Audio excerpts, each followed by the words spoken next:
চারিদিকে দেখো শুধু গাছ আর গাছ। সকালবেলার এরকম পরিবেশটা সত্যি দারুণ, অসাধারণ একটা পরিবেশ। দেখো কি হচ্ছে আমাদের বিশ্বভারতী,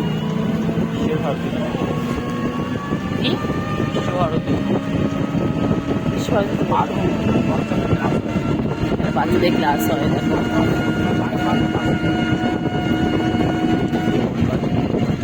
এই যে বট গাছ, হাঁটবো